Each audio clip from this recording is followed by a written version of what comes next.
Bueno, muy buenas tardes a todos. Bienvenidos a los representantes de la sociedad concesionaria, Rutas del Algarrobo, a los representantes del Ministerio de Obras Públicas, de la, podemos decir, a pesar que no se ha publicado todavía la ley de la Dirección de Concesiones, damos inicio a la audiencia pública que se celebra con ocasión de la discrepancia presentada por la sociedad concesionaria. Adelante. Rutas del Algarrobo, dentro del marco del contrato, adelante. Dentro del marco del contrato de concesión Ruta 5 Norte, tramo La Serena-Vallenar. Con fecha 20 de octubre, la concesionaria hizo la presentación de la discrepancia a este panel, quien, de acuerdo a las normas de funcionamiento del panel y al artículo 108 del reglamento de concesiones, se reunió en sesión especial fijando el plan de trabajo y la forma de notificación y estableciendo esta fecha para la audiencia pública respectiva. También hicimos la revisión de admisibilidad y que fue, por supuesto, aprobada. Ahora, Paula Silva nos va a indicar cómo va a ser el procedimiento y los tiempos que tenga cada una de las partes.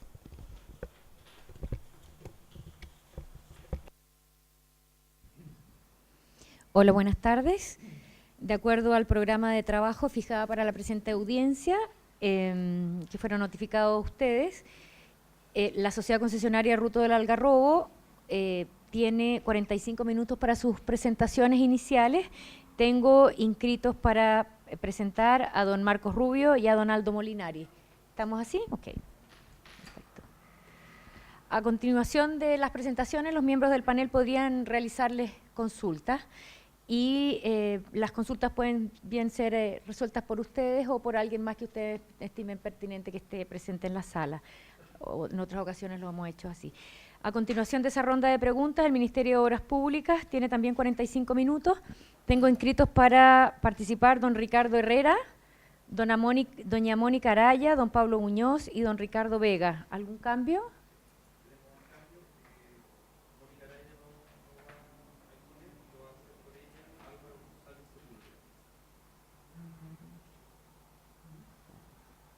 Muy bien.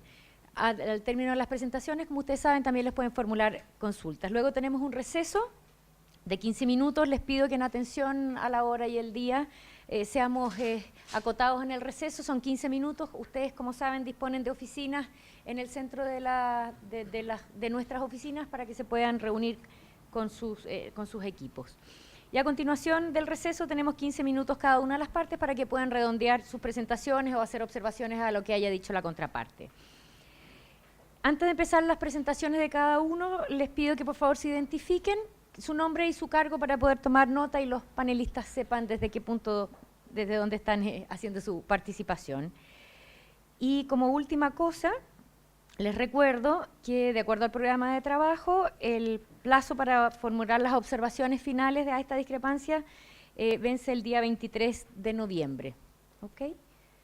Eso es, pues damos inicio a los 45 minutos de los cuales dispone la sociedad concesionaria Ruta del Algarrobo. Adelante.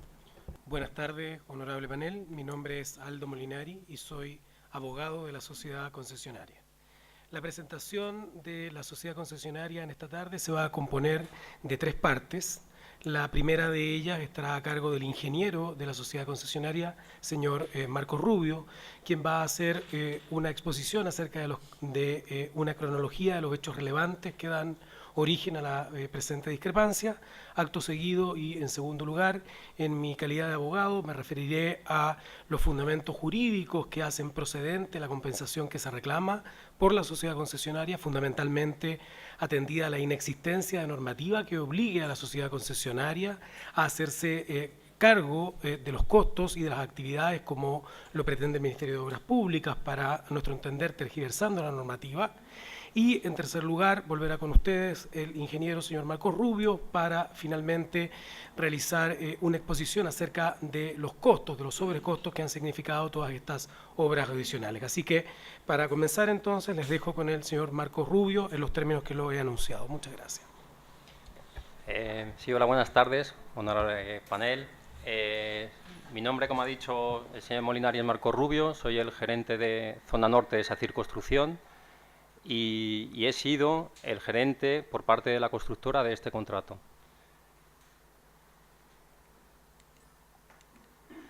Bueno, pues sin más dilaciones vamos a entrar en la primera parte, que es el hecho de la cronología. Hemos hecho un pequeño índice con 7 puntos que vamos a tratar esta tarde, que hace referencia a hitos cronológicos del contrato, situación del olivar, interferencias del olivar, hitos cronológicos de la discrepancia, que va a ser la zona más extensa de esta primera parte, donde hablaremos de lo que ha ocurrido durante los años 2014 al 2017, multas del MOP a la sociedad concesionaria, indefiniciones del proyecto, para acabar con unas conclusiones. Bueno, brevemente, hitos cronológicos del contrato. Esta obra se adjudicó en 2012 a la sociedad concesionaria Rutas del Algarrobo. Es una obra que está finalizada. En el 2015 se obtuvo la PSP de la tercera región, el 4 de mayo del 2015. La PSP de la cuarta región, porque esta obra está dividida en 2 tramos, tercera y cuarta región, no se pudo obtener el 4 de noviembre de 2015, no se pudo obtener. Se solicitó una ampliación de 5 meses a toda la región, producto del olivar, de la presencia del olivar,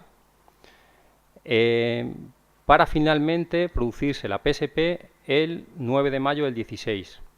Previamente se excluyó el tramo del olivar, se excluyó de la puesta en servicio. Finalmente la PSD se obtuvo el 1 de marzo del 17. ¿Dónde está el olivar? Bueno, el olivar se encuentra a 2 kilómetros al norte de La Serena, entre el enlace de las compañías, en el enlace de San Pedro. Es un polígono aproximadamente de 20.000 metros cuadrados y todo este polígono está incluido dentro de la faja fiscal. Ustedes pueden observar ahí la faja fiscal, dónde está el polígono y qué es lo que nos está impidiendo el olivar.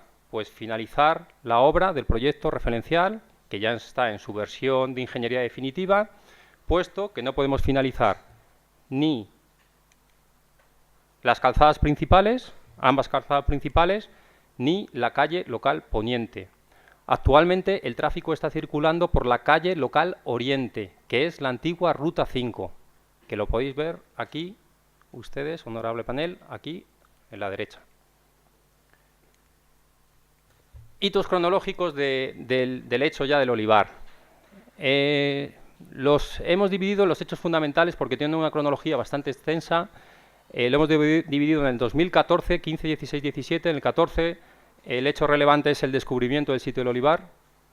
El 15 es el rechazo del plan arqueológico levantando la rasante de la carretera del Consejo Nacional de Monumentos Nacionales. Se autoriza la caracterización. Para en el 16 y hasta mitades del 17 realizar el rescate, el Consejo autoriza el rescate, la sociedad concesionaria comunica las dimensiones reales del sitio, presenta alternativas al proyecto referencial en 2 opciones, viaducto y calle local poniente. La sociedad concesionaria propone a final del 16 el cierre del sitio, comunica el cierre del sitio al Consejo.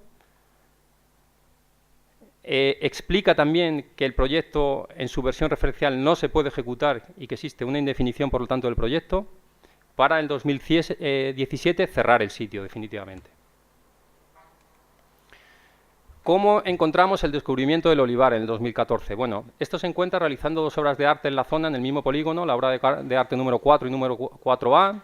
Se encuentran los restos y, conforme a las BALI, se paraliza y se comunica el hallazgo a la Inspección Fiscal y al Consejo de Monumentos Nacionales. Frente a estos hallazgos aislados, el Consejo, por primera vez, un órgano oficial, nos comunica y nos solicita la elaboración de un plan arqueológico integral donde se vea reflejado que existe el olivar. La primera comunicación que tenemos de la existencia del olivar nos la realiza el Consejo, bueno, el MOP a través del Consejo. Y nos solicita un plan integral donde se incluya una serie de antecedentes, como es la situación bibliográfica y demás. El MOP, ayudado por la sociedad concesionaria, entrega ese plan integral donde se reconoce la existencia del olivar, y propone el MOB una solución de cruzar la carretera no a nivel, como estaba en el proyecto referencial, sino levantando 1 metro el terraplén, para no afectar a los restos arqueológicos. O sea, consiste en no rescatar restos arqueológicos y pasar por encima de la carretera con un terraplén. Bueno, el Consejo rechazó ese plan arqueológico, lo rechazó literalmente, con el ordinario 1021 del 15, señalando que no garantizaba la conservación del sitio. El Consejo piensa que no garantiza la conservación del sitio y solicita una caracterización del sitio completo. ¿Qué es una caracterización? Rápidamente, es un procedimiento que se realiza antes de hacer el rescate del Consejo, que lo solicita el Consejo y que sirve para saber de forma estimativa qué es lo que hay en el subsuelo. Como no se ve los restos arqueológicos porque están enterrados, pues se supone que con esta metodología se puede identificar los restos que hay. Que es realmente lo que se realiza, la sociedad concesionaria realiza la caracterización aprobada por el Consejo, y llegamos a este plano que quiero explicar un poquito exactamente qué es lo que indica. Este plano lo que nos está indicando es los 400 puntitos rojos que veis ahí, 452 son los sondeos que se realizan en el polígono para determinar si existen restos arqueológicos o no. O sea, ese pozo que se hace uno a uno se ve si existe un resto o no existe un resto. Eso es lo que se llama una caracterización. Y finalmente llegamos a la conclusión de la caracterización que existen 45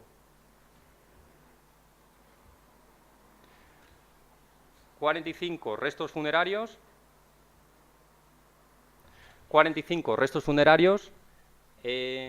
27 restos no funerarios, y lo que se hace, esos restos funerarios, son englobarlos en zonas funerarias. Existen 8 zonas funerarias, 6 zonas no funerarias y 27 zonas de conchales. Vamos a volver nuevamente al plan para que vean ustedes dónde hemos trabajado. Hemos trabajado en esos 2 pedacitos que ven ustedes aquí, FUN 6 y FUN 8, en esos 2. Y en la caracterización se mostraba que existían 11 rasgos funerarios, 11 cuerpos. En todo el polígono, 45. En esas 2 zonas, 11. Además de las zonas no funerarias y de las zonas de conchales, que son todos los superficies que ven que están delimitadas.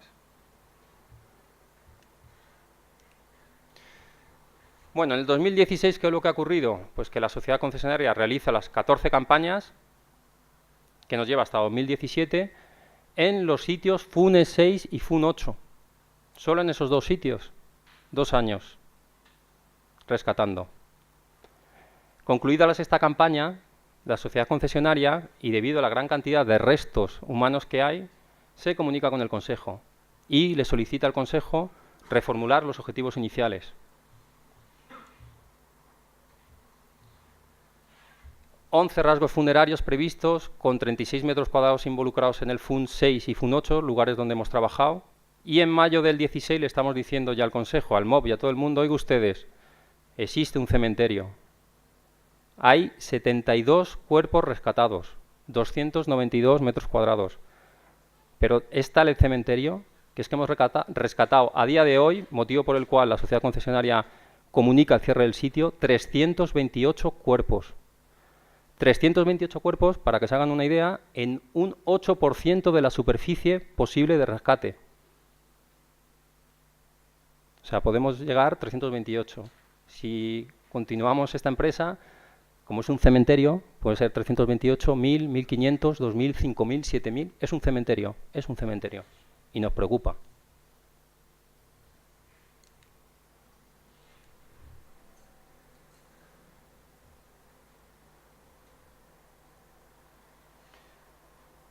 Frente a esto, la acción de la sociedad concesionaria ha sido rápida y eficaz, y con el fin de minimizar los impactos hemos propuesto soluciones, concretamente 2 soluciones, que es la calle local poniente y el viaducto. y se lo hemos comunicado al MOB, y hasta inclusive los hemos valorado. Los hemos valorado, la calle local poniente en aproximadamente 30 millones de dólares y el viaducto aproximadamente en 58 millones de dólares. Valoramos estas dos opciones, muy a nuestro pesar, porque la calle local poniente es una solución que la voy a explicar brevemente. La calle local poniente significa... Un segundito.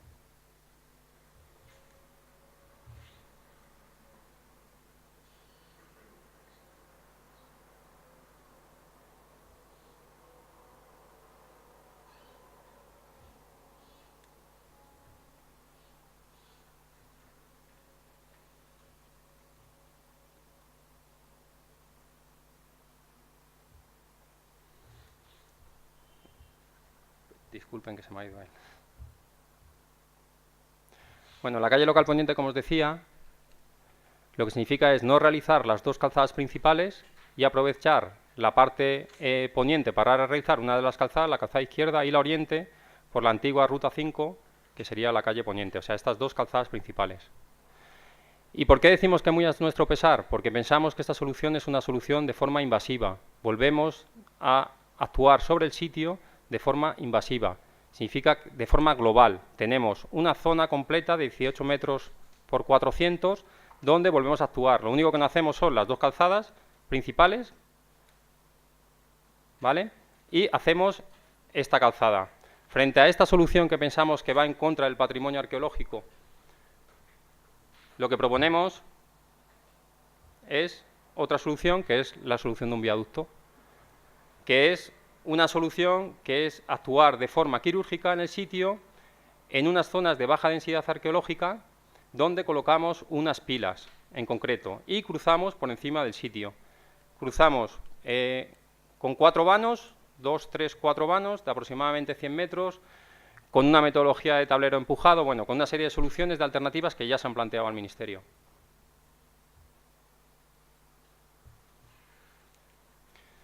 ¿Qué nos hemos encontrado por parte del Ministerio? Pues nos hemos encontrado que quiere, insiste en continuar con el proyecto referencial. Lo que quiere, y así lo comunica el Consejo, es dividir ese proyecto referencial en dos etapas. Primero, realizar la calle local poniente, la anterior solución que os he explicado de poniente, o que he explicado a este honorable panel, para después continuar en una segunda etapa con las calzadas principales. Significa el proyecto referencial en dos fases, nada más. Eso es lo que propone el Ministerio al Consejo, y lo propone con el ordinario 876.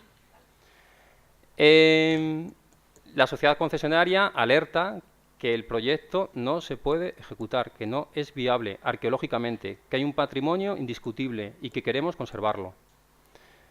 Es por ello que la sociedad concesionaria comunica el cierre de los trabajos FUN 6 y FUN 8. Se lo comunica a la sociedad concesionaria del Consejo y propone unas medidas de cierre del sitio. El Consejo, obviamente, le parece conforme y lo realiza con el ordinario 3516. Y es más, nos dice a todos: oiga usted, se requiere definir el proyecto final de la autopista en el ordinario 3516. Hay que definir el proyecto de la autopista. No se puede construir el proyecto que existe. Hay que definir un nuevo proyecto. En el 17, y después de 6 meses de presentar las soluciones, el MOB nos solicita antecedentes del viaducto. Nos solicita antecedentes para obtener la aprobación del Consejo. Nosotros, evidentemente, se los entregamos nuevamente, 6 meses que tenían nuestros antecedentes, pero se los volvemos a entregar, no tenemos ningún problema. ¿Y qué nos hemos encontrado por parte del MOB? Pues que nos instruye a continuar con su plan inicial, de etapa 1, calle local poniente, para después continuar con el proyecto.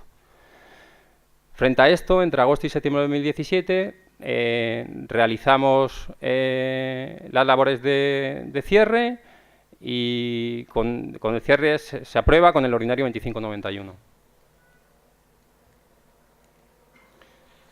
Nuevamente, ¿qué nos hemos encontrado? Aparte de mucha incomprensión, multas, notificaciones de multas durante 11 ocasiones, durante 13, disculpen, 13 ocasiones.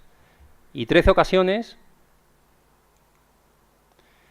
5 de ellas durante el pronunciamiento, desde que nosotros comunicamos este hecho al Consejo, el hecho de que vamos a cerrar el sitio, y que el Consejo se pronuncia favorablemente a las medidas de cierre. 5 durante ese proceso. Pero eso no es lo peor, es que nos continúan multando una vez pronunciado con el cierre del sitio por parte del Consejo con las medidas, con esas medidas propuestas y favorables, nos continúan multando o proponiendo multas, porque insisten en que rescatemos por la calle local poniente. Pero es que no ven que es un cementerio y que no se puede cruzar por el cementerio, que en 2 zonas hemos rescatado 328 cuerpos en un 8% de la superficie. Insistimos en continuar rescatando cuerpos. ¿Qué es lo que pensamos que tenemos indefiniciones del MOP? Claramente, y el Consejo así lo dice en el ordinario 3516. Expone que es necesario definir el proyecto de construcción vial definitivo. Hay que definir un nuevo proyecto. A la fecha, el MOP, que sepamos, no ha presentado la alternativa definitiva para la construcción de la carretera, tal como señaló el Consejo. ¿Cuáles son nuestras conclusiones a modo ya para acabar esta primera parte? Claras, precisas. El sitio está cerrado. El FUN 6 y FUN 8 está cerrado.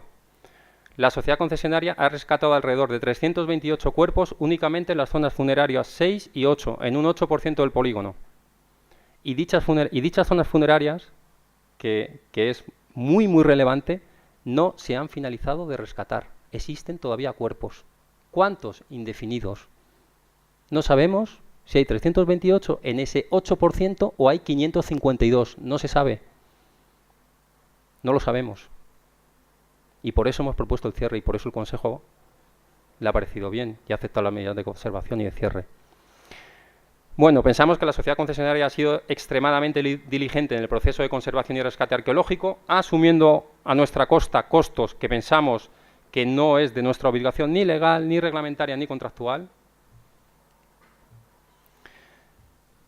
El MOP pensamos que ha actuado en contra de la preservación del patrimonio arqueológico, pretendiendo que SACIR rescate totalmente el cementerio del Olivar a su entero costo, desnaturalizando el proyecto de concesiones. Finalmente, el MOP no ha definido solución constructiva para el sitio del Olivar, a pesar de que tal solución recae sobre ese organismo, aunque nosotros facilitamos todos los datos y siempre los hemos facilitado. A pesar de que SACIR, pues realmente hemos presentado soluciones constructivas. A continuación, continuará el señor Molinari para explicar los hechos jurídicos y contractuales. Gracias. Honorable panel, las instrucciones que han sido impartidas por el Ministerio de Obras Públicas, como ustedes han visto, incluso bajo amenaza de multa, inclusive, en el sentido de exigirle a la sociedad concesionaria no solo que realice todo este tipo de actividades de rescate, caracterización, conservación y relocalización de restos arqueológicos, sino además que asuma los costos sin asumir por su parte la debida compensación. Consideramos que contraviene el marco legal y normativo en general que rige el contrato de concesión. Consideramos, en segundo lugar, que se aleja del objeto natural, además, de un contrato de concesión de obras públicas, y todo ello en circunstancias, además, que conforme a la ley, y según veremos, corresponde básicamente al Estado de Chile asumir la responsabilidad por este tipo de hallazgos, considerando además que se trata de restos arqueológicos que son de su propiedad. Por eso, honorable panel, nos parece que la posición jurídica de la sociedad concesionaria queda básicamente definida a través de tres consideraciones.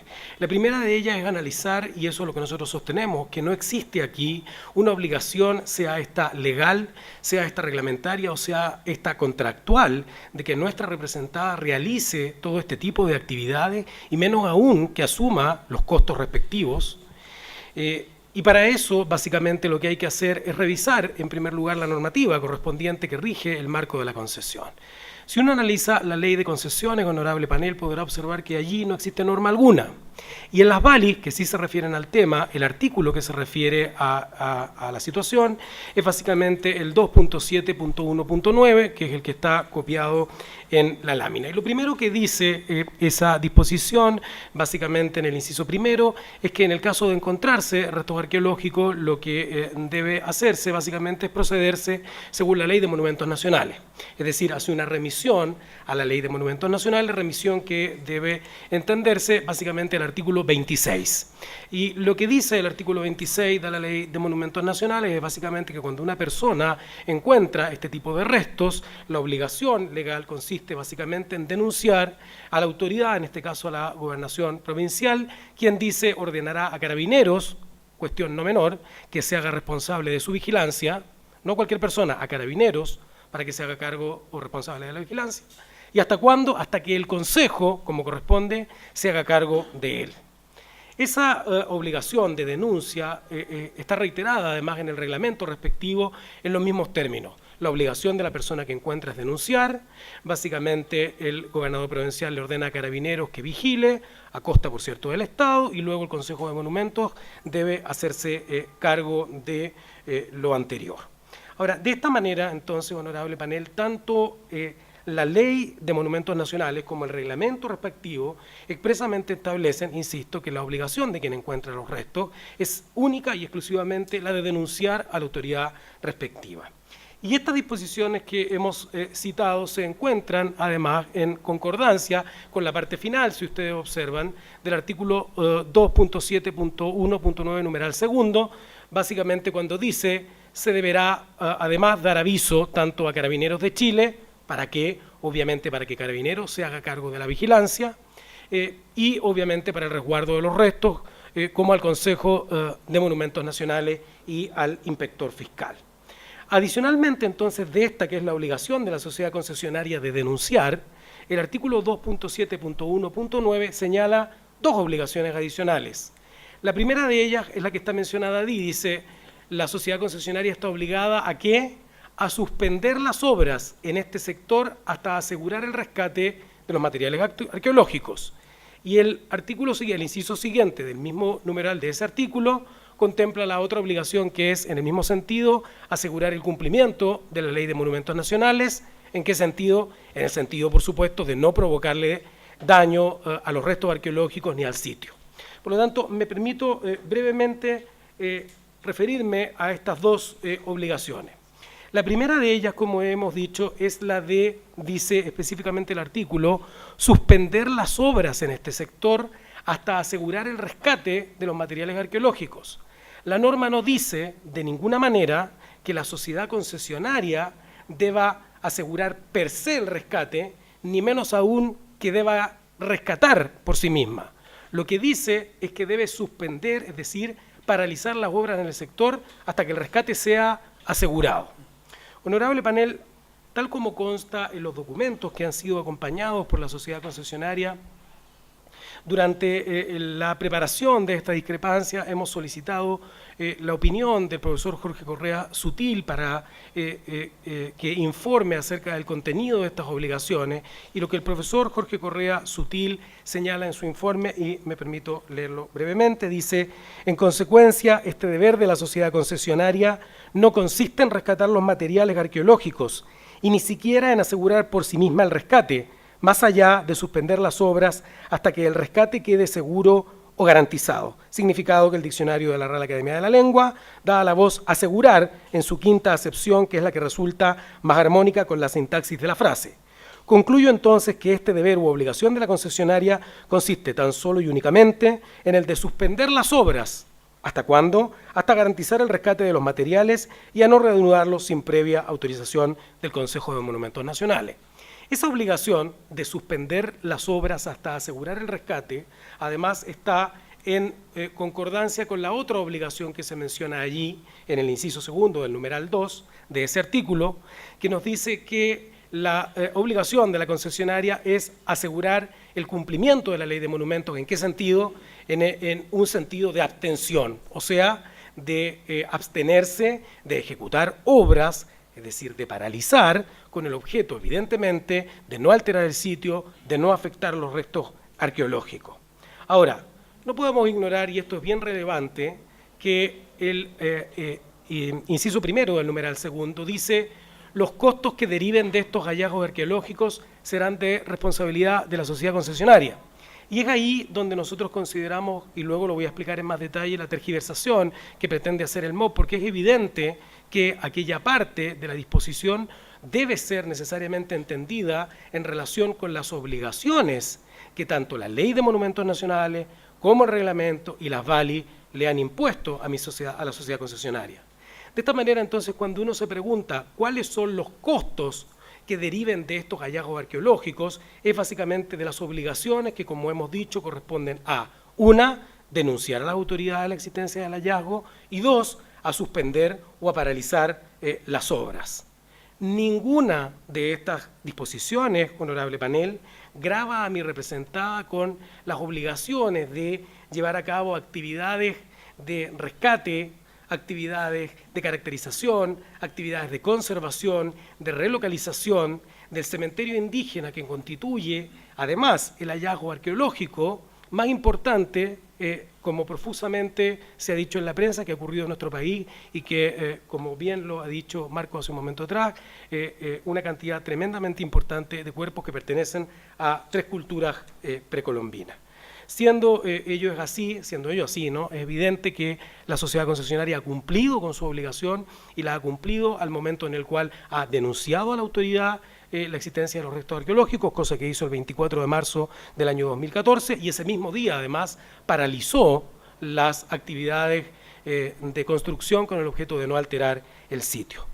Luego nos preguntamos qué es lo que ha dicho el Ministerio de Obras Públicas al respecto, y el Ministerio de Obras Públicas, el MOP, con el objeto, obviamente, de traspasarle los costos de todas estas actividades a mi representada. Lo que pretende es leer aisladamente, ¿cierto?, aquella frase que dice: los costos que deriven de estos hallazgos arqueológicos serán de responsabilidad de la sociedad concesionaria, con el objeto, evidentemente, de poder interpretarlo en forma completamente indiscriminada, de manera que se entienda así que todo y cualquier costo es de responsabilidad de la sociedad concesionaria, lo que nosotros entendemos constituye una errada interpretación del contrato, porque evidentemente las obligaciones de la sociedad concesionaria en este contrato, como hemos dicho, son las de denunciar y la de paralizar las obras hasta que se asegure el rescate. Cualquier otra interpretación, como vamos a ver, no sería armónica ni coherente, además, con el objeto contractual de un contrato de concesión de obras públicas, que las partes además tuvieron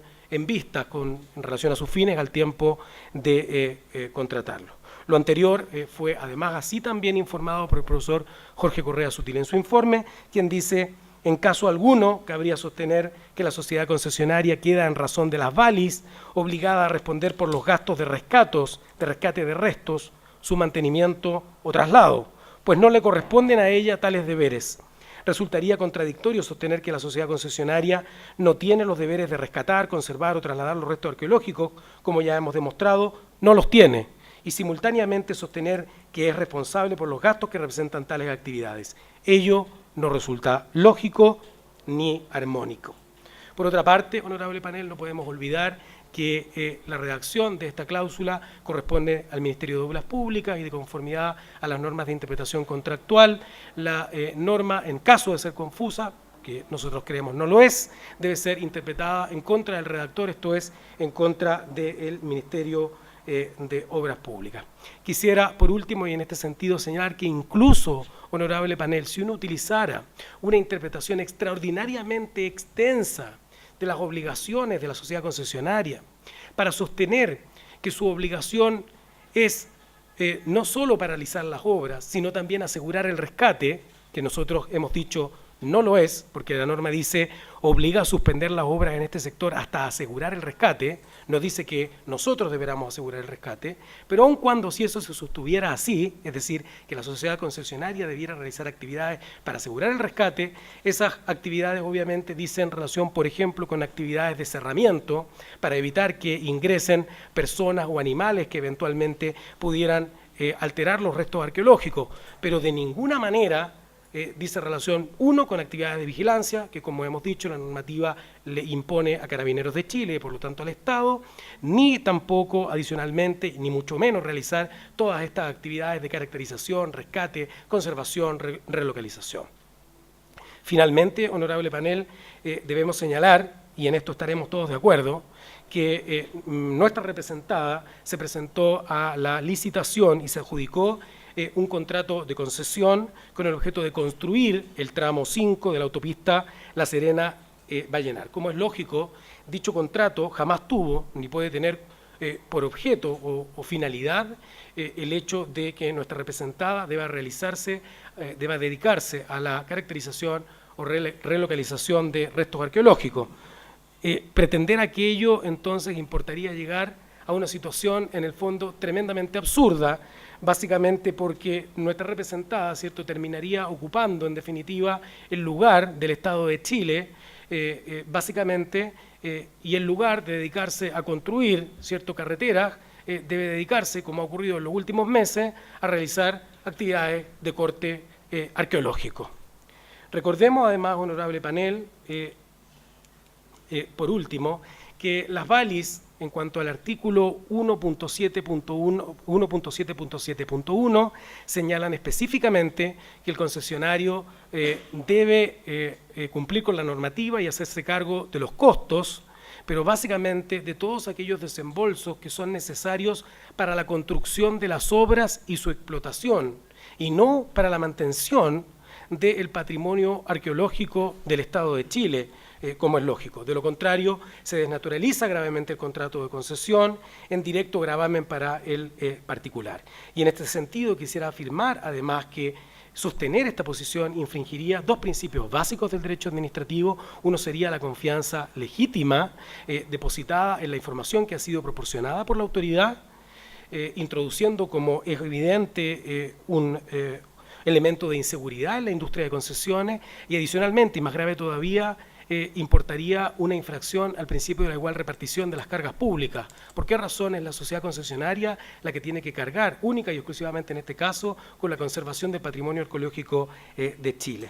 Esta pretensión del MOP entonces no se condice con la ley de concesiones, con la ley de monumentos nacionales, con el reglamento, ni con las BALIS, más aún cuando el artículo 26, y con esto termino, dice expresamente hasta que el Consejo de Monumentos se haga cargo del hallazgo. Corresponde entonces que el fisco asuma estos costos y eso hace procedente la reclamación de mi representada. Vuelvo con Marcos Rubio entonces para el análisis de los costos.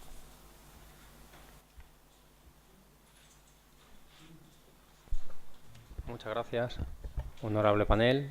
Vamos a continuar con el tema de los costos. Lo hemos dividido en básicamente 6 puntos. Una primera que es una valoración de los trabajos ejecutados, incurridos y pendientes, para entrar en los 4 apartados específicos que hacen referencia al rescate arqueológico, puntos 1.1 al 1.1.8 del informe que hemos presentado a este honorable panel, actividades de apoyo en terreno y gastos de gestión y administración.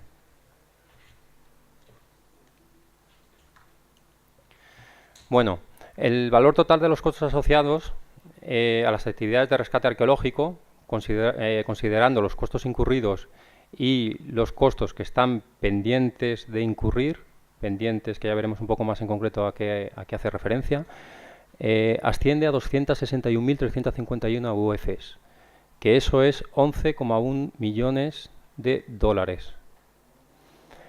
Los 4 apartados de los que queremos hablar es del rescate arqueológico, que incluye los honorarios de terreno por las campañas de caracterización, rescate, conservación y cierre del sitio, realizado por el grupo de arqueólogos.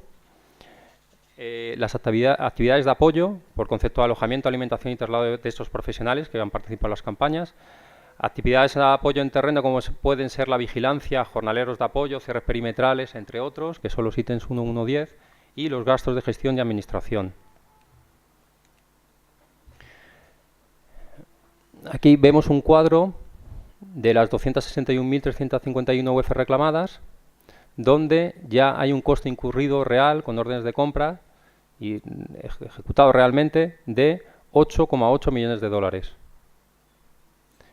y una previsión de coste todavía pendiente de 2,2 millones.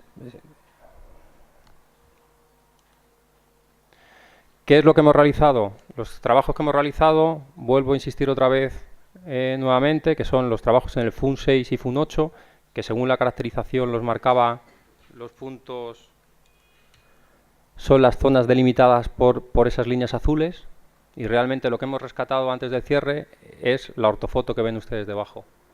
Eso es lo que hemos rescatado, 328 cuerpos. Bueno, las partidas que componen el primer apartado de los rescate arqueológico, como he dicho bien antes, son costos que ya se han incurrido y que se han pagado la empresa titular encargada de ejecutar el rescate arqueológico, que hace referencia a los aproximadamente 70 profesionales entre arqueólogos, antropólogos físicos, conservadores y demás que hemos tenido realizando la caracterización y el rescate. Gastos de gestión de campañas en terreno, que son las actividades administrativas en terrenos realizados por la empresa arqueológica, gastos de operación, habilitar espacios y demás, redacción de un informe ejecutivo, que es importante, el informe ejecutivo que tiene que presentar el titular del permiso una vez se finalice los trabajos arqueológicos, que tienen que estar en un plazo de 6 meses. El análisis informes de materiales recobrados, de eso después vamos a hablar un poquito. La conservación y embalaje definitivo de materiales, también hablaremos un poquito más en concreto. Redacción de un informe final ya con los análisis ya realizados y un libro de investigación del sitio. Bueno, este punto 1, que es el de los 4 apartados que estamos hablando, que se hace referencia al rescate arqueológico, que es el coste que ya se le ha pagado a la empresa encargada de realizar el rescate arqueológico. Hay un coste de 97.509 UFs que ya se han incurrido con órdenes de compra, y después una previsión de coste que sí que hemos querido tratarlo de una manera para que se vea reflejado bien claro que aparte del informe ejecutivo y demás, el informe final, el libro de investigación, hay 2 ítems muy importantes que son los ítems de análisis y los ítems de conservación, de los cuales quedan pendientes pues, un importe de 23.000 UFs de análisis y de 17.000 de conservación. Todos estos presupuestos de rescate arqueológico del apartado 1 que estamos hablando están reflejados, ya se han pagado con sus órdenes de compra correspondientes y demás, y están reflejados además en estos presupuestos que a este honorable panel le hemos adjuntado, que hacen referencia a las campañas de caracterización, 4 campañas de caracterización, las campañas de rescate arqueológico. Por ejemplo, podemos ver los presupuestos de caracterización, los presupuestos de las campañas de rescate arqueológico, las campañas de conservación, campañas adicionales que se realizaron, una por una rotura de una matriz de agua, la segunda por la preparación de la visita al terreno del Consejo de Monumentos Nacionales que existió previo al cierre del sitio para determinar qué cuerpos se quedaban en el sitio y con qué medidas de conservación específicas, y de la campaña de cierre. Estas son todas las campañas que hemos realizado, las distintas cronologías, las 97.508 UFs que hemos pagado.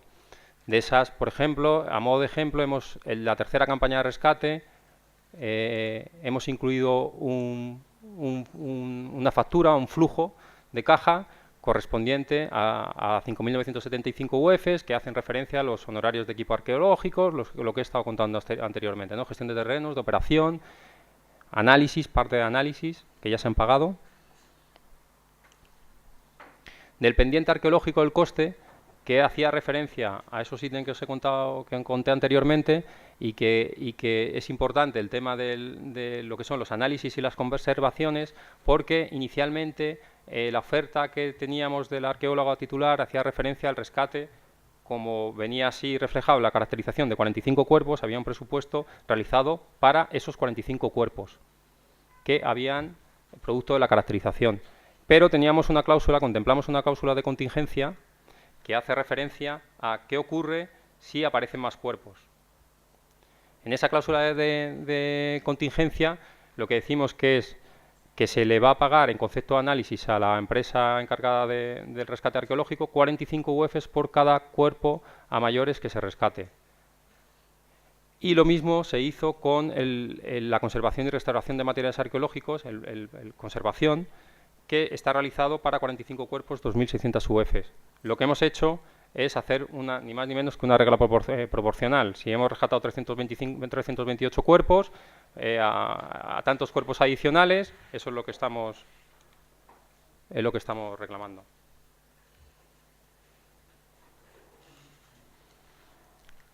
El apartado 1 lo cerramos.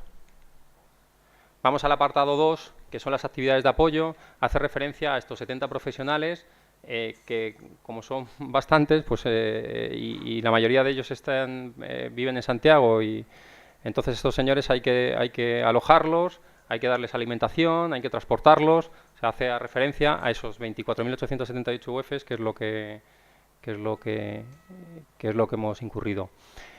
Como actividad o apartado 3, hablamos de actividades de apoyo de terreno. Son varias y extensas. Hemos cogido 3, por ejemplo, para explicarles aquí. Hacen referencia a los costes de servicio de vigilancia. Hay que vigilar el sitio constantemente. Hay 3 sitios, 3 zonas determinadas con guardias de seguridad, 325 días, 365 días al año, 24 horas al día. Hablamos también de los costes de jornales de apoyo. Aparte de los 70 arqueólogos que hemos tenido rescatando el sitio, tenemos 20 jornales de apoyo que hacen pues, faenas de remover material, faenas varias, dando asistencia a los arqueólogos. Costes de encarpados para protección. Cada campaña hay que cerrarle el sitio, hay que volver a abrirlo. Ese tipo de costes es el que hemos llamado en el apartado 3. Hay muchos más. Estamos hablando de algunas horas de excavadora de apoyo, algunas horas de grúa, los contenedores, la mantención del desvío, el combustible, los grupos electrógenos, las torres de iluminación. Eso es lo que viene reflejado en el apartado número 3. En el número 4, y por último, son los gastos de gestión de administración. Lo que hemos tomado es un porcentaje de todos los costes que han estado asociados, costes de administración, por ejemplo mi sueldo, el sueldo de la gente de la concesionaria, de la gente que ha estado involucrada, y lo que hemos hecho es tomar durante el comienzo del rescate, asumir un 5% de nuestro tiempo dedicado a estas faenas, un 5% hasta la PSP de la cuarta región. Una vez que se produce la PSP hasta el cierre de diciembre de 2016, hemos tomado un 6%. Es un porcentaje que seguramente hemos dedicado más porque estamos dedicando mucho tiempo a esto, pero bueno, es el que hemos considerado razonable a la hora de exponer. Que hace referencia a las 28.018 UF, sí, y la previsión de coste, que es los costes que se supone que se tendría que tener si se continuase con el rescate o no, hasta diciembre de este año. Después de diciembre de este año no existe ya no tendría ningún coste, pues esa es la valoración que hemos hecho. Y finalmente yo quería acabar con una pequeña reflexión, pequeña y sencilla, que es, hemos rescatado un 8% de los sitios de la arqueología. Hemos rescatado en ese 8% 328 cuerpos. En ese 8% todavía no hemos acabado de rescatar los cuerpos. No sabemos en ese 8% si habrá más restos. Seguro que los hay. Muchos más. Entonces, si en ese contexto hemos estado trabajando y rescatando 2 años y hemos incurrido 212.000 UFs, ¿cuánto podríamos rescatar y cuánto podría costar pasar por encima del olivar? Solo eso. Ya, con eso acabo. Muchas gracias, honorable panel. Muchas gracias. Ahora vamos a hacer preguntas, entonces, los panelistas. Roberto Añerén, por favor.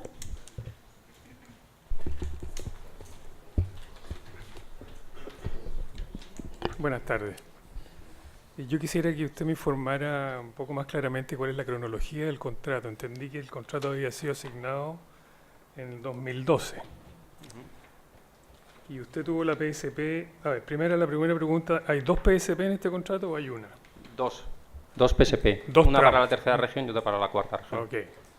¿Y las fechas que usted mencionó del 4 de noviembre de 2015 y el 1 de marzo de 2017 coinciden con las PSP originales del contrato? No. La tercera región obtuvo la PSP en su fecha contractual. La cuarta no se obtuvo en su fecha contractual. Se obtuvo 5 meses después. 5 meses. Sí. Producto de la solicitud de ampliación de plazo debido a la presencia del olivar. Ya. ¿La ampliación de plazo fue motivada por este trabajo o por otro trabajo? Por este trabajo.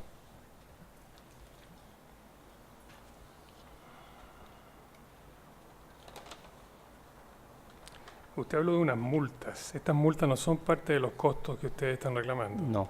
Ya. No, ya que estas han sido notificadas. Todavía no sabemos si se han cursado.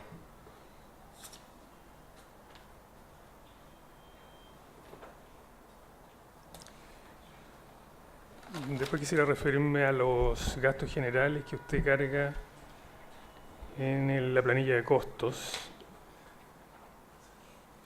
Y usted habló de un 5%, de un 6% que cargaba su sueldo durante una etapa y después en la otra. ¿Qué significa eso? ¿Usted le aumentaron el sueldo en un 5% o cómo? No me aumentaron, sino que no dejé de hacer actividades que tenía que hacer. De otra naturaleza, inclusive aquí estoy hoy en día defendiendo esto cuando posiblemente tendría que estar dedicado, y hay otros compañeros míos haciendo otros trabajos. Lo que pasa es que la pregunta es la siguiente: si usted está trabajando dentro del plazo del contrato, si usted dedica un tiempo a otra actividad, que es como esta, da lo mismo que si le cargan el sueldo de un lado o en otro, porque hay un solo sueldo.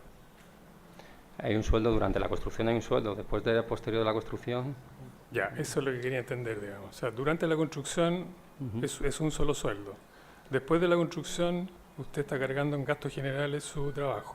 Sí, lo que pasa es que también es verdad que para hacer las actividades que ese señor, ese 5% no realiza, tenemos gente que tenemos que contratar a mayores para realizar ese 5%. A lo mejor no el gerente del contrato, pero sí de un jefe de producción o de un delineante a mayores o de personas extras. Estoy tratando de entender estos gastos generales, porque esto se supone que los originales están cobrados en los ingresos totales del contrato, digamos, de la concesión. Entonces todos estos gastos extras, ¿no es cierto?, tienen que justificarse por mayor plazo seguramente. O por mayor volumen, no sé, quisiera que me explicara. Hombre, tenemos mayor volumen porque tenemos mayor volumen de trabajo y volumen de obra. Exactamente 261.000 UFs.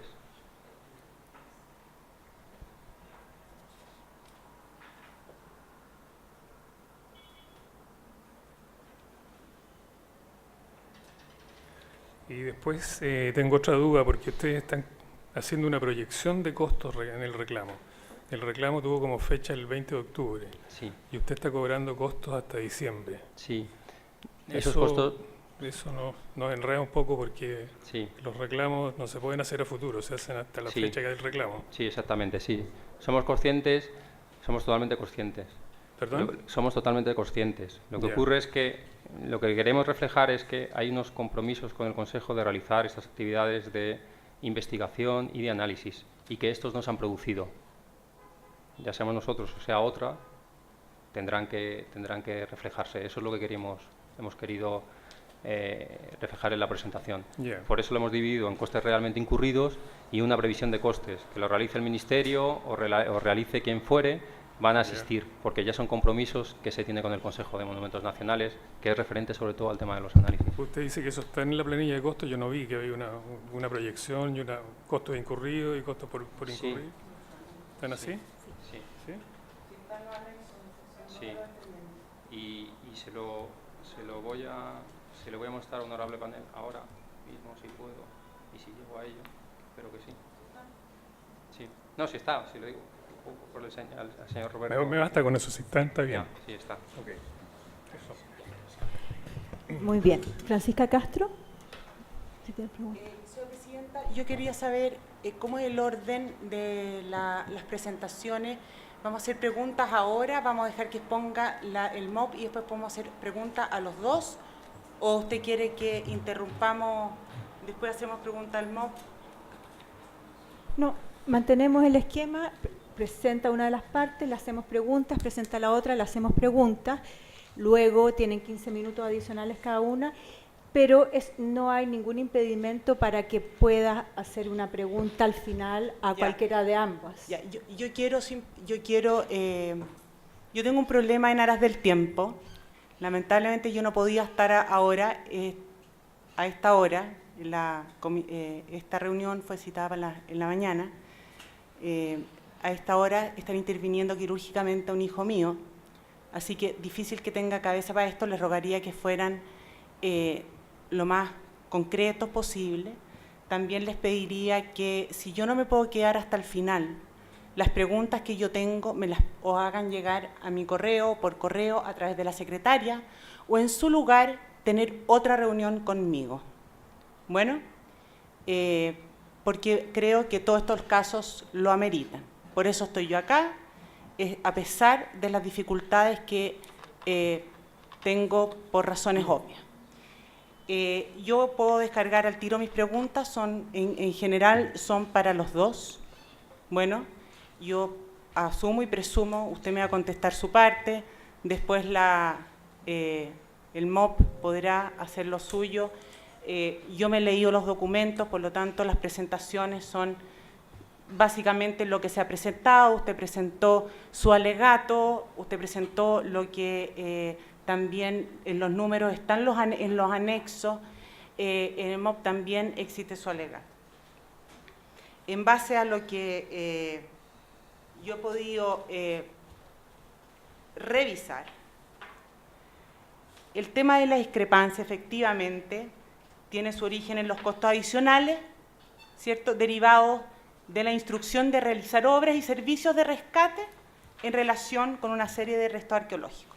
Eso es lo que la sociedad concesionaria arguye como la discrepancia central, ¿cierto?, que habrían obras y actividades exigidas, ya, por lo tanto eso tiene consecuentes retrasos y perjuicios, en contraposición a servicios y estándares establecidos antes de la adjudicación. Bueno, y no voy a armar la lata, pero eso es, en el fondo, todos leyeron los escritos de la sociedad concesionaria. También después hace un relato de los hechos. A mí me gustaría hacer algunas notas sobre los hechos.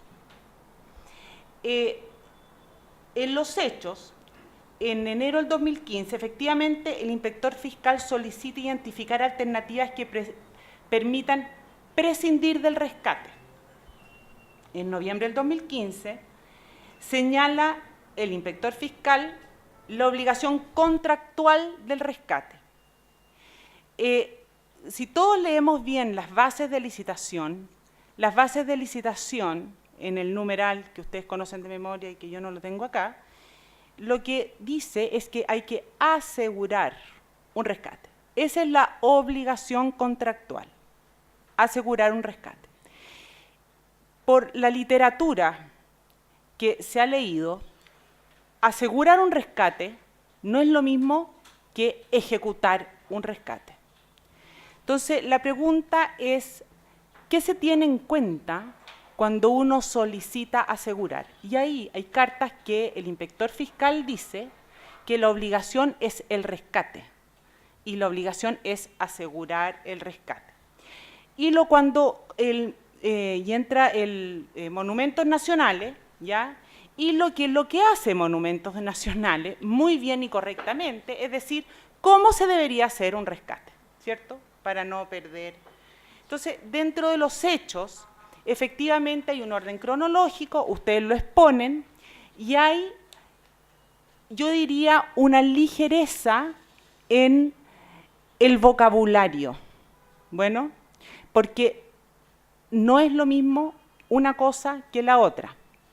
Y después quiero dar algunos ejemplos y tengo algunos, y por eso va una pregunta. O sea, la primera pregunta es, en los hechos, ¿dónde comienza el asegurar el rescate y dónde comienza el rescate? Son dos cosas distintas, ¿ya? Y si es cosa que ustedes vayan, en lo que no se pronuncia para nada esto la Ley de Monumentos Nacionales ni en su reglamento, tampoco en las bases de licitación, Tampoco las circulares aclaratorias, solo en el manual de carreteras, en el volumen 5 y 9, ¿ya? Ahí yo diría que señala lo que dice, cabe señalar qué es lo que hay que hacer para hacer un rescate arqueológico, ¿ya? ¿Qué es lo que hay que hacer para hacer un rescate arqueológico? Y después, ¿qué es lo que es un rescate arqueológico? Si uno lo lee, y lo pueden leer los señores abogados, pareciera que asegurar un rescate arqueológico al menos significa contar con un plan de manejo para ese rescate arqueológico, debidamente aprobado por inspección fiscal y entidades públicas y privadas que correspondan, incluyendo los permisos legales. Eso lo dice el manual de carreteras, el número 5108.1, ya que está dentro de las consideraciones y criterios que se deben tener en cuenta para un rescate. O sea, esas son las consideraciones que se tienen que tener en cuenta para un rescate. Bueno, y por lo tanto, cuando usted, señor sociedad concesionaria, me presenta ese listado en los anexos 1 y 2, si no me equivoco, usted lo que está haciendo es las labores de aseguramiento del rescate y no del rescate en sí mismo. Si no me equivoco, dice presupuesto de caracterización arqueológica y presupuesto sondeos adicionales. Eso es asegurar un rescate de acuerdo a lo que más o menos se puede leer en la literatura. También asegurar un rescate debería aplicar e implementar el plan de manejo. O sea, no solo tener un plan de manejo, sino que aplica e implementar el plan de manejo para el rescate. O sea, hay un plan de manejo que aplicar para el rescate. Todavía no estamos empezando el rescate. Bueno, el procedimiento de trabajo debe obedecer a lo indicado en el plan de manejo para el rescate arqueológico, ¿ya? O sea, se tiene que hacer para un rescate arqueológico, ¿ya? Y les estoy diciendo todo esto porque para mí la discusión de este caso, ¿ya?, es qué es lo que es asegurar un rescate, que de acuerdo a las definiciones que se ha podido encontrar, no es ponerle una cinta amarilla y llamar a carabineros. Eso es lo que dice el reglamento de monumentos nacionales. El monumentos nacionales dice, llame a carabineros y póngale una cinta amarilla. Las bases de licitación dice, no solo cumpla con monumentos nacionales, sino que además asegure el rescate. Entonces, esa es la parte del asegurar el rescate. Y al parecer, si uno ahonda un poco más en el manual de carretera, también incluiría asegurar el rescate, el levantamiento planimétrico y caracterización arqueológica. Ahí es, eso lo pueden ver ustedes en la ordenanza 1021 de la Monumentos Nacionales, en la página 21, que lo que habla la defensa del MOT. Una vez que se tenga esa información, dice Monumentos Nacionales dice, una vez que usted tenga el plano planimétrico y caracterización arqueológica, entonces usted procede al rescate. Entonces, para mí es dónde está la línea, dónde para usted, ¿ya?, termina lo que es el aseguramiento y dónde comienza el rescate.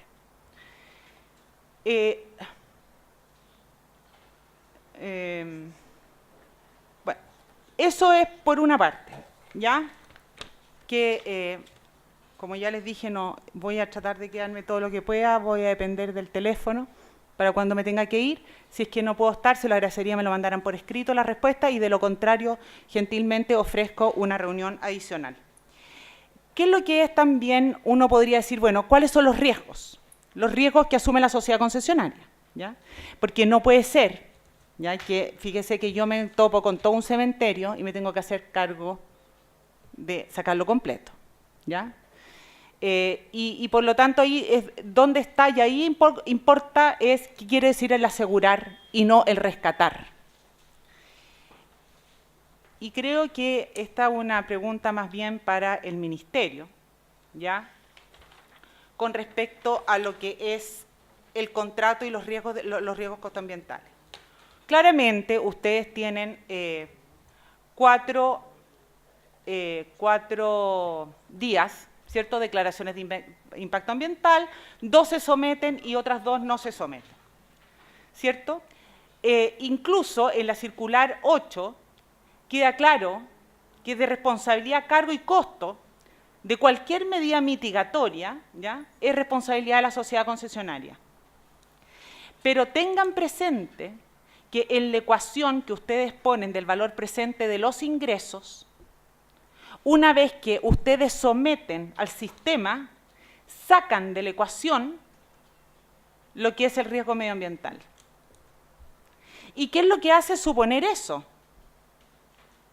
Eso hace suponer, si a mí me dicen, mire, antes estaba la ecuación, que era la ecuación, la sumatoria hay unos ingresos mínimos, más ingresos variables, más mitigaciones ambientales.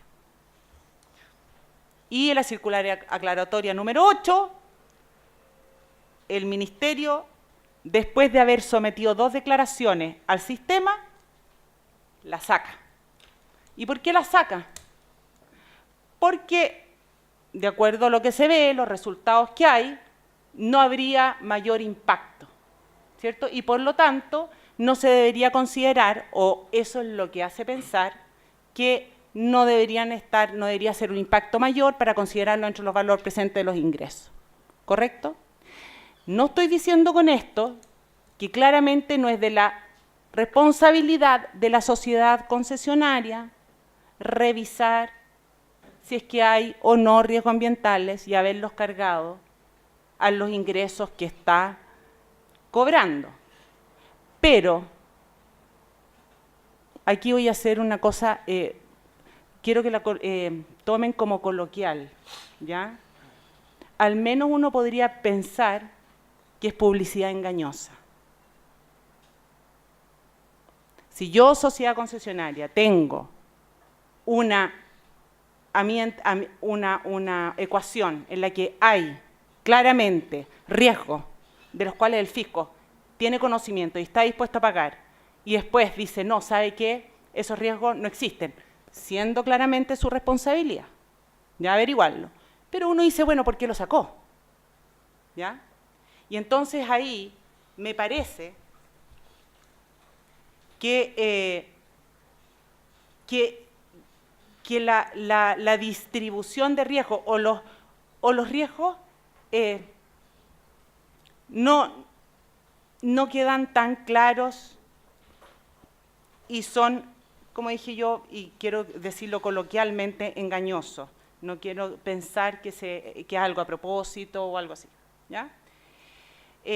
Y bueno, claramente por el resto de los riesgos que son de la paralización de obras son riesgos que están contractuales y por eso a ustedes les dan un plazo de 5 meses adicionales, etcétera, etcétera, ¿ya? Esa también sería mi otra pregunta que me gustaría que la tomaran en consideración. Respecto a los costos, en el evento que hubiera que pagar algo, ¿ya? Nuevamente, yo me leí todos sus anexos, los revisé todos, hice sus cálculos. Hay cosas que, más que la sumatoria, que está bien sumado, creo que lo importante acá es decidir dónde está la línea, y voy a volver al principio, es que qué significa asegurar. Y quiero decirle que el señor Correa Sutil, en su informe de derecho, ¿ya? Claramente toma las bases de licitación y toma la Ley de Monumentos Nacionales, pero nunca hace referencia a lo que es un manual de carretera. Es muy difícil este tema porque no está en las definiciones y por lo tanto está en el hacer, en lo que se ha dado cotidianamente. En ese sentido, me gustaría que el MOP también se hiciera cargo en sus respuestas, ahora, por escrito, en algún momento, ¿ya?, de informar a este panel, si al resto le interesa, o al menos a mí, ¿ya?, en cómo ha solucionado ya estos hallazgos en otros proyectos. De hecho, revisando bases de licitación, más de 20 bases de licitación, todas tienen la misma cláusula, salvo 2, que usted las debe conocer: Radial Nororiente y Antofagasta. Bueno, son 2 que creo que vale la pena saber o entender por qué cambiaron. ¿Por qué en una parte son más específicas que en esta? Esta es más, este contrato es más nuevo que esas 2. ¿Y por qué entonces es menos específico? Porque ahora ya se entiende claramente lo que es asegurar. Por eso ya no está la coma que tienen el resto. Y me gustaría también que se hicieran cargo de eso. Esa es mi intervención. Agradezco mucho la paciencia.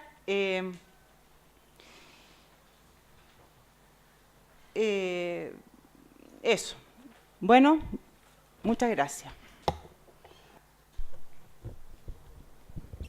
Teodoro Vygotsky, por favor.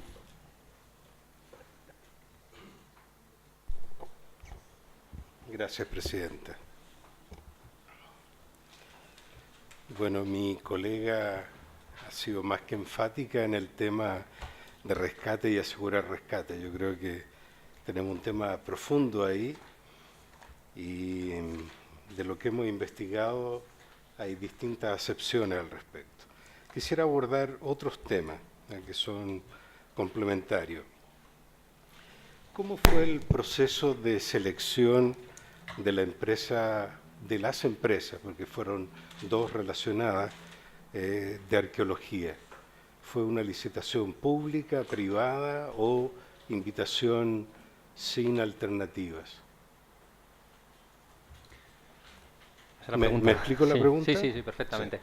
Vamos a ver, aunque tenga 2 RUT diferentes, realmente la empresa encargada es la misma. O sea, la responsable, sí. la empresa responsable... Hay dos facturas. Eso es, aunque hay 2 RUT y 2 facturas, realmente es una única empresa, que es la empresa que ha formado la titular del rescate, que es doña Paola Miriam Carvajal.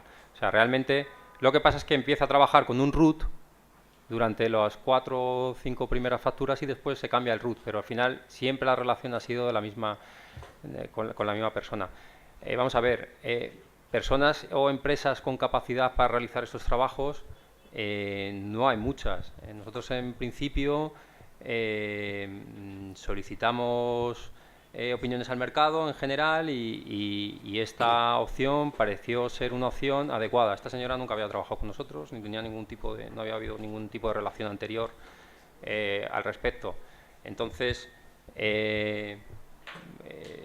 parecía ser que podría ser una empresa que podía abordar los trabajos, y así lo hicimos. Es algo privado, es un contrato entre privados y es como lo realizamos. Don Marco, para verificar si he entendido bien, a juicio de la concesionaria, la persona, empresa que fue invitada y asignada fue por características de competencia en un mercado reducido. Exactamente, incluso el Consejo también tiene a su gente inscrita que puede realizar sus trabajos. Sí, perfecto.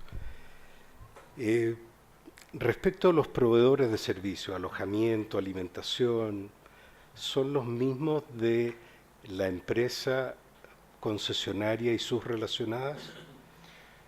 En principio, vamos a ver, en la zona de Las Arenas hay ciertos sitios donde la gente va a comer cerca de la obra y donde van a dormir.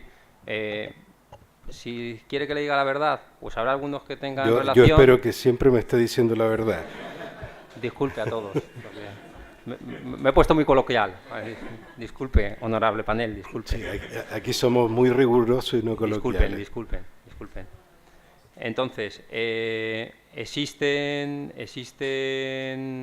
alojamientos en sitios donde se ha quedado el personal del contrato, de la obra en general, y otros que no. O sea, son las zonas que hay en La Serena para alojarse. 70 personas para alojarse, pues pues a veces se alojan en un sitio, otras veces se alojan en otro sitio, igual que los sitios para comer. No veo mayor trascendencia al tema. Ok. Disculpe. Y mi última observación es que el costo medido en millones de dólares, cifras redondas, fue adjudicado un proyecto para construir una autopista del orden de 300 millones de dólares.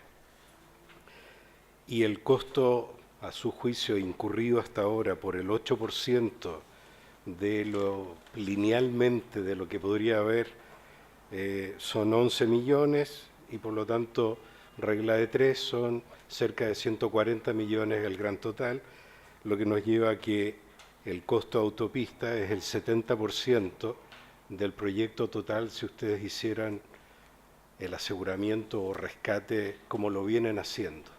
¿Es así?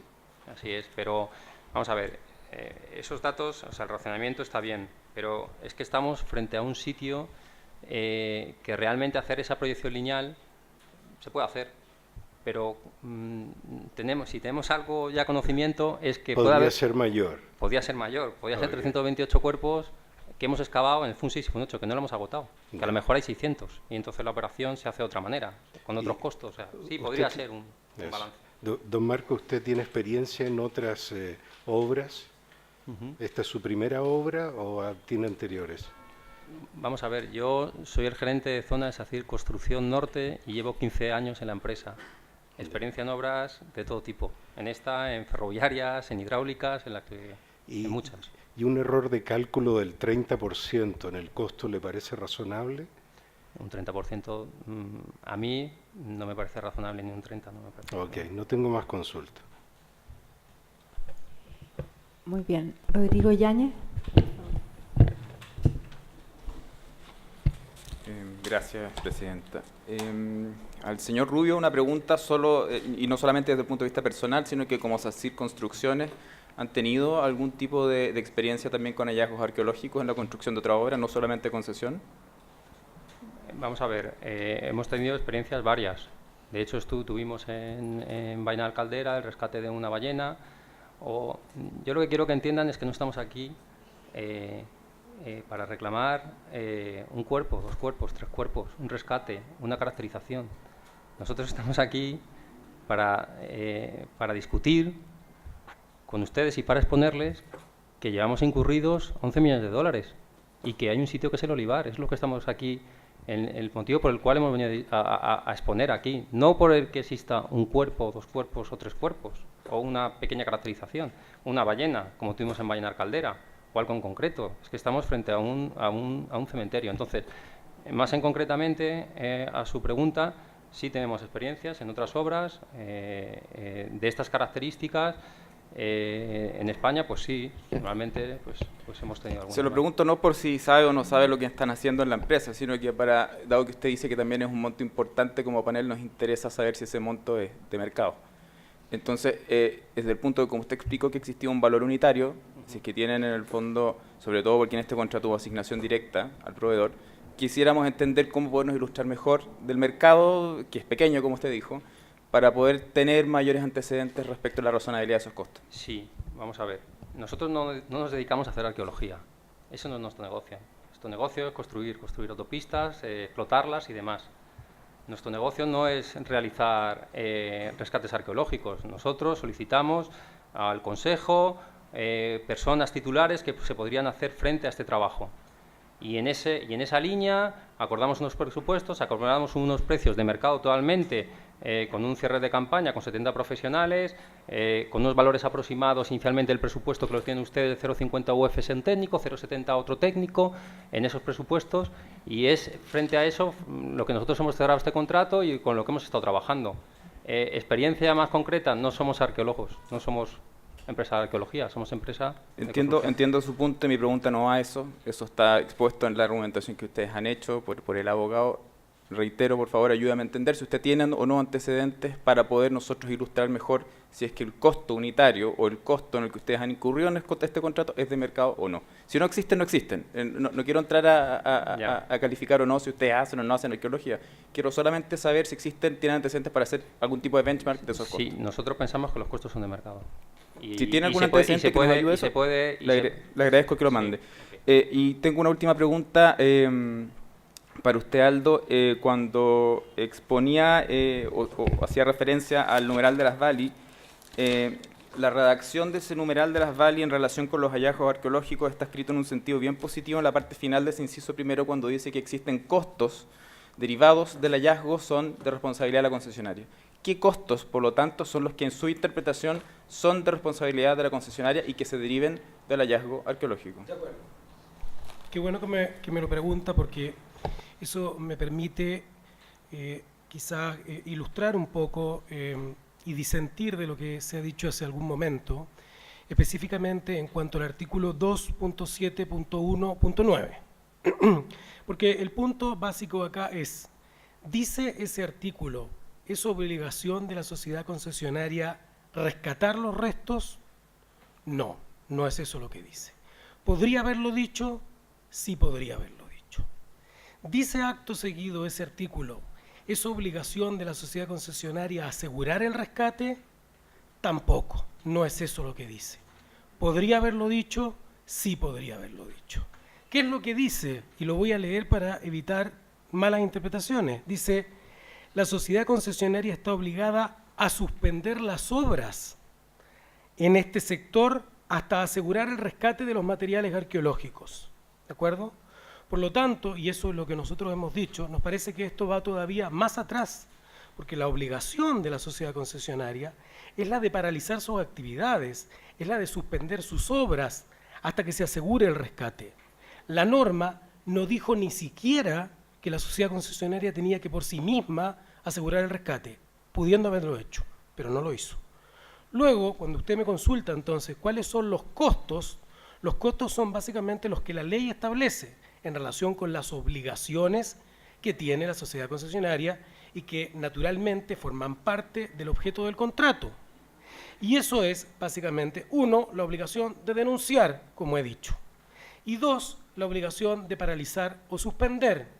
Por lo tanto, entendemos que los costos derivados de la comunicación, que evidentemente son menores, pero los de la paralización o suspensión son costos que deben ser asumidos por la sociedad concesionaria, pero no los costos de rescatar, ni siquiera los de asegurar el rescate, porque como he dicho, no es eso lo que dice literalmente el artículo. Según dije hace algún momento atrás también, entendemos, ¿cierto?, que si incluso se llegara a una interpretación totalmente extensiva en la que no coincidimos, que la sociedad concesionaria estaba obligada por sí misma a asegurar el rescate, eso debe entenderse con el cumplimiento de las obligaciones que impone la ley de monumentos, y eso es paralizar para evitar la alteración del sitio o bien para evitar la afectación del material arqueológico.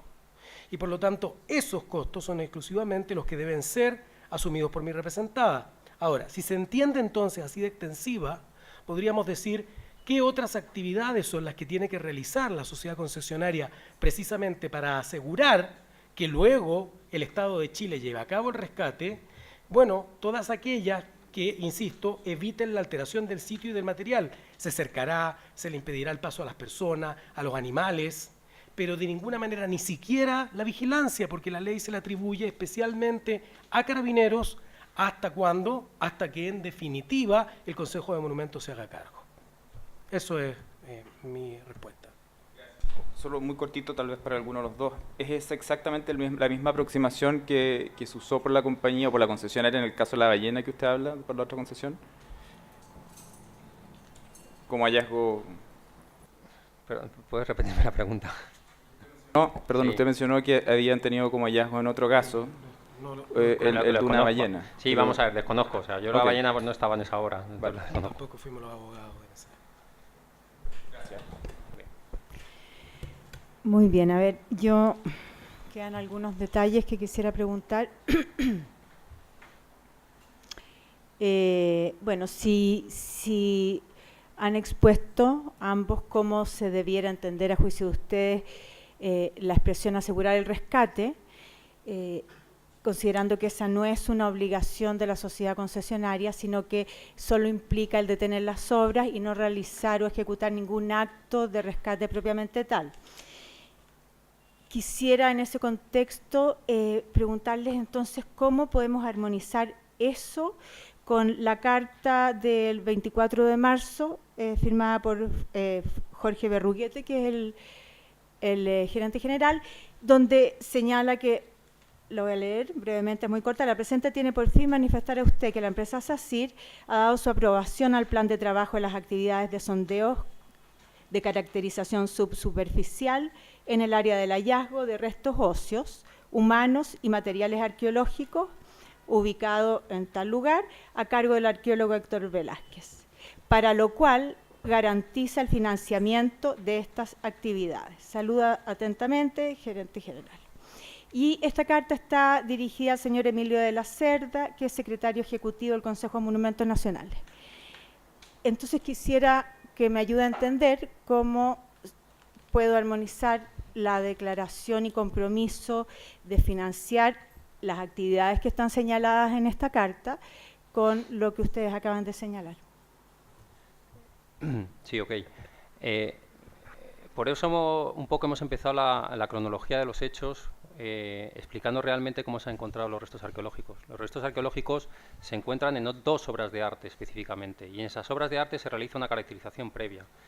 Esa carta que usted tiene hace referencia a la primera caracterización. Incluso esas caracterizaciones no están recogidas aquí en los costos. En estos costos, esas caracterizaciones del mes de marzo no están reflejados. Están reflejados los costos a partir del encuentro de la comunicación de que existe el cementerio del Olivar.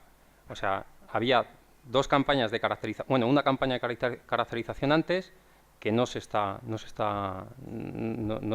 cobrando.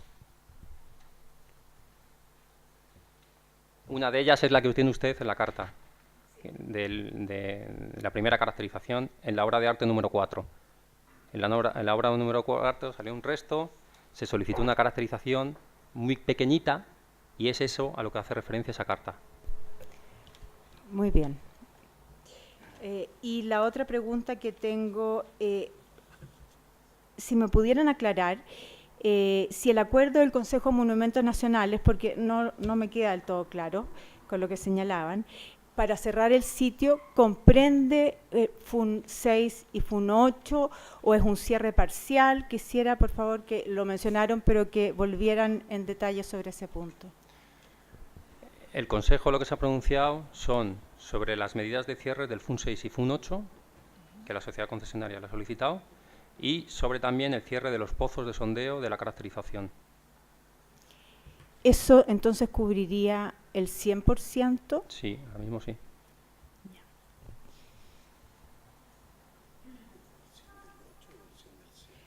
¿El 100 del 100 o el 100 del 8%? El 8% es FUN 6 no, vamos a ver, y FUN 8, el 100 ¿no? de lo que Sí. hemos trabajado. Hemos trabajado del FUN 6 y FUN 8. Lo demás solo se han abierto la caracterización, los 450 pozos que se han solicitado cerrar. El resto no está, ni el FUN 3, ni el FUN 2, ni el FUN 5, ni el FUN, no están abiertos. No se han abierto. Muy bien. Eso es todo. Muchas gracias. Y entonces pasaría a exponer el Ministerio de Obras Públicas.